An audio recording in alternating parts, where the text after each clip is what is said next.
be able to withstand the light which now is on a tower just above your palace. What am I talking about? You reach your palace, you've seen it. It's beautiful, it's glittering. Suddenly you see this light that is shining down, and beautiful light that covers your whole entire property. It's not the sun. It's not special light coming from above.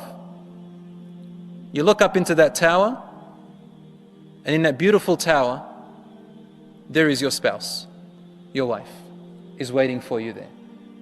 So our sisters who enter Jannah, are you walking to your palace, or are you actually escorted to your palace and then you are placed there to wait for your spouse who is about to come and meet you? So in other words, maybe you are there and you are clothed and given the beautiful jewelry, the makeup of Jannah is placed on you, you are prepared for your groom who is about to approach, and you're waiting to see his face and how you're going to be attractive to him. You know the nature of men and women. This is the nature of men and women. Women love to beautify themselves to attract their husbands first, even though the husbands also attract their wives. But in the first stage, the woman loves to beautify herself as in her nature. So imagine you've entered now, and there are servants of yours in your palace. You've beaten your husband there, and they've prepared you and put all this makeup on you. In fact, in Jannah, what is makeup? Is it fake up? As we call it in Israel, I call it fake up.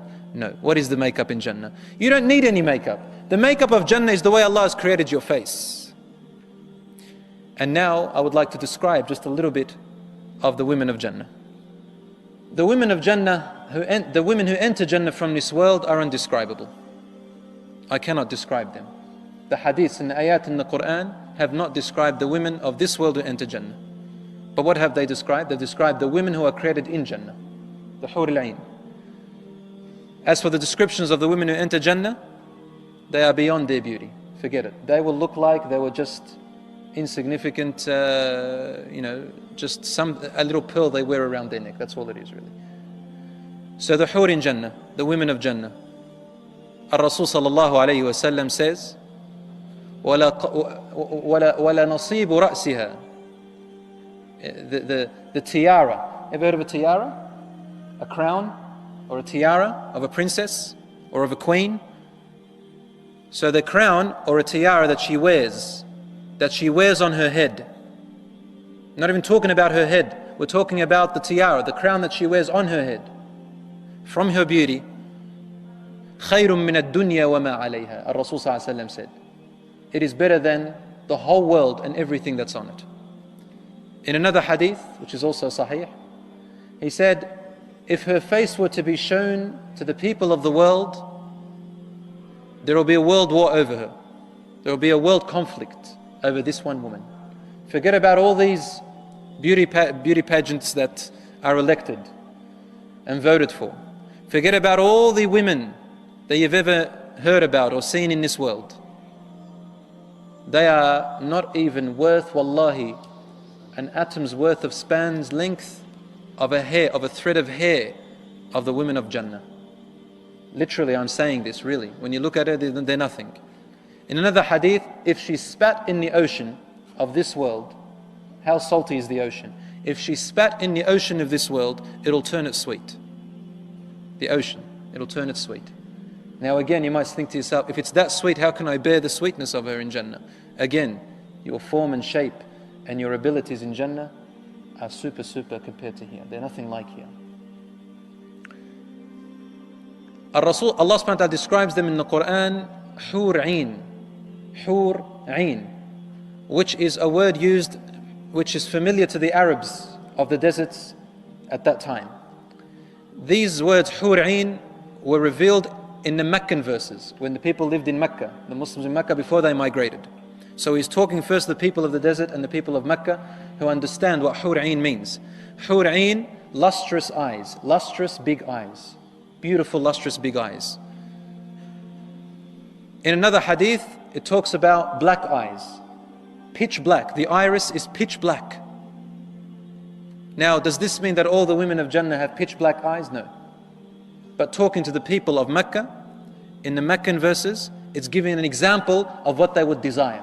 So in other words, if the Quran mentions a particular description of colors of the men or women in Jannah, it is giving only an example of what certain people can desire. So if it's talking to the people of Mecca, they desired lustrous big eyes, dark pitch black irises in a woman.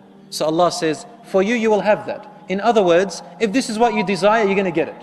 If you desire blue eyes, you're going to get it. If you desire green eyes, you're going to get green eyes. If you desire different colored eyes, you'll get them. Allah says in the Quran, وَلَهُمْ مَا تَشْتَهِي أَنفُسُهُمْ وَتَلَذُّ أَعْيُنُهُم. That explains it all. They will have in Jannah everything that their nafs, your temptations, your lusts, your desires inside of you tempt for. Anything the nafs desires for, you can have it. وَتَلَذُّ أَعْيُنُهُم. And whatever their eyes want to taste. Talazz, meaning to taste. Whatever the eye wants to taste. You know, the eye can taste, yeah? Not like the taste of the tongue. The taste of the eyes, Allah subhanahu wa ta'ala says, whatever the eye wants to taste, meaning to look at, they will have it in Jannah. So if your eyes love to taste green eyes, this is what you will have of the best. Loves to taste the look of black pitch eyes, then this is what you will get. So whatever you wish and desire, it is there for you in Jannah. But the most beautiful thing of the women of Jannah is their nur, the light that emanates from them. And they have been clothed with clothing from Jannah, harir, silk of the most finest that you could ever imagine. And their shapes and forms are, you'll read the Quran and the Hadith, you will see it. I can't talk about it here because we have young men here who are not married yet. And we have our sisters here, we don't want to offend them. And we have children here who won't understand what we say, even if we say it. Read about them whatever you want. I narrated the ayah, recited the ayah, وَلَهُمْ مَا تَشْتَهِي أَنفُسُهُمْ وَتَلَذُّ أَعْيُنُهُمْ. You'll have anything your nafs desires and whatever your eye wants to taste. That explains it all. So in other words, whatever your feelings want, whatever your eyes want, whatever your anything, it is there. So you see your wife in Jannah. Now there is a question. Is it your wife that is in this world? You will see her again in the hereafter. Or is it another wife? Or is it women that Allah has created? Is it the same man that you will get? The answer, my dear brothers and sisters, some of it will shock you. Asma radiallahu anha married Az-Zubayr radiallahu anhu. And she complained to her father Abu Bakr about Az-Zubayr radiallahu anhum ajma'in, about Az-Zubayr's strictness. Like she complained that she's too strict on her. Az-Zubayr radiallahu anhu, he's one of the 10 promised paradise. And Abu Bakr radiallahu anhu said to her, "O my daughter, please be patient, because a woman, if she has a righteous husband, and then he dies, and she does not marry after him, Allah will bring them together in Jannah." Here is a woman who is complaining about her husband. In other words, if it's a woman today, they'll say, "Oh my God, I'm complaining about him here and I'm going to be with him for eternity in the hereafter. I'm never going to get married ever. Or I can't wait till he dies so I can marry someone else." It's not like that. Remember, brothers and sisters, you have to try and understand. When Allah or His Messenger speak to us about Jannah and the things in Jannah, you cannot think in the mind of this world. In fact, you cannot understand it. What is the reason why a wife or a husband dislike their wife or husband in this world, their spouse? Isn't it because of treatment? Isn't it because of their experience with them? I mean, when you first met them, you love them. And then afterwards, you get used to that love. Well, in Jannah, there's nothing that exists like that. All the mistreatments are gone. All the ugliness is gone. All the bad smells are gone. All the ugly desires of a person is gone. There is none of that. Allah says in the Quran, لا يسمعون فيها لغوا ولا تأثيما إلا قيلا سلاما سلاما. You will never hear in there hurtful words. We will not hear in there offensive words, degrading words, harsh words, annoying words, all of that. Never hear negative words. Except it will be said salam and salama. Every word or sentence that people say, is accompanied with a gesture of peace, peace. So whatever you say, you can talk anything you want, but every speech that is said in Jannah, you receive the feeling of peace from it. You know, it doesn't mean necessarily that every time you go, Assalamu alaikum, Assalamu alaikum, and that's all you say. Qilan salam and salam, all you hear is salam, salam. It doesn't mean that people don't know any other word but salam in Jannah. Imagine that. Salam, salam. No.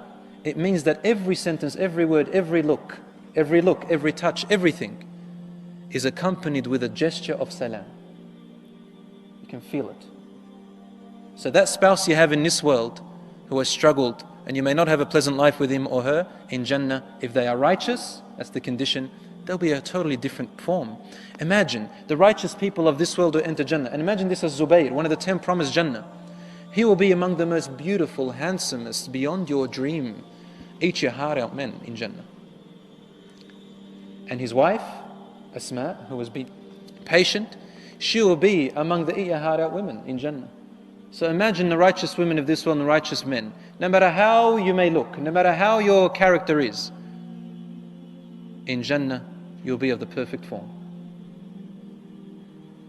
Yeah, and I will say this, maybe if I can say it this way.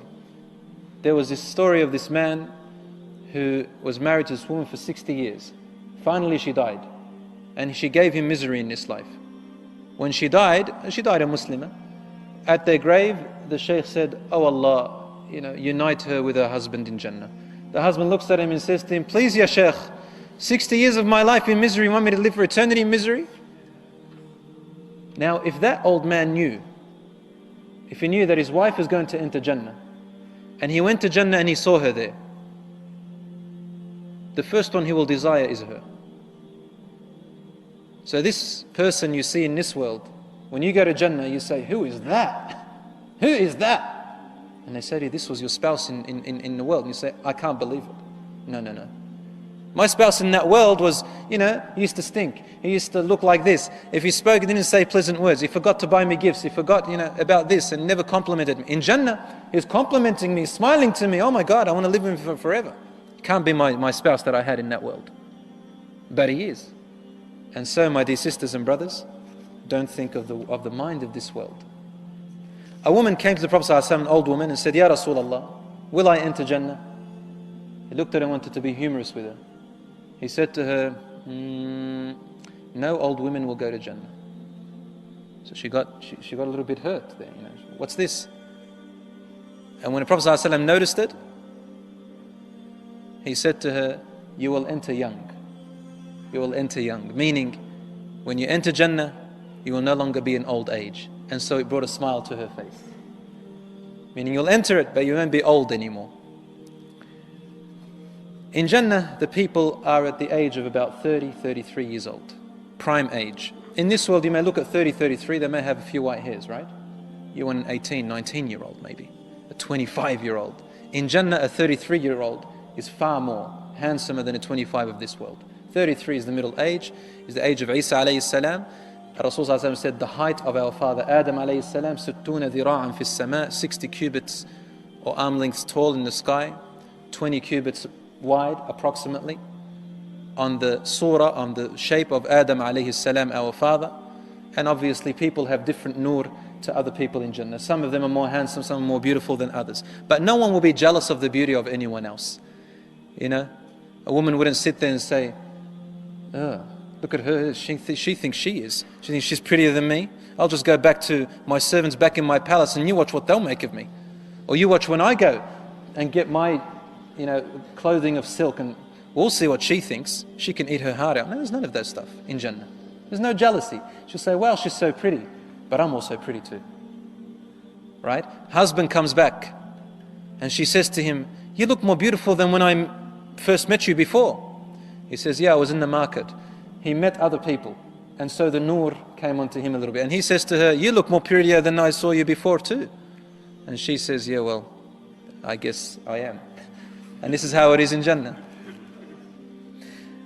I'll end it with this. The spouses say to each other in Jannah, the husband says to his wife, he initiates the saying, he will say to her when he first meets her, "Everything that I have seen so far in Jannah, there is nothing that I have seen that delighted my heart and delighted my eyes more than you, more than what I have seen in you, my wife.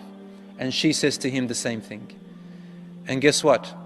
She begins to sing for you. And the things they sing for you is نَحْنُ الْخَالِدَاتِ فَلَا نَمُتْنَا. We are the ones who will live for eternity and we will never die. How's that? So they'll sing for you far more better than my voice, beyond your imagination.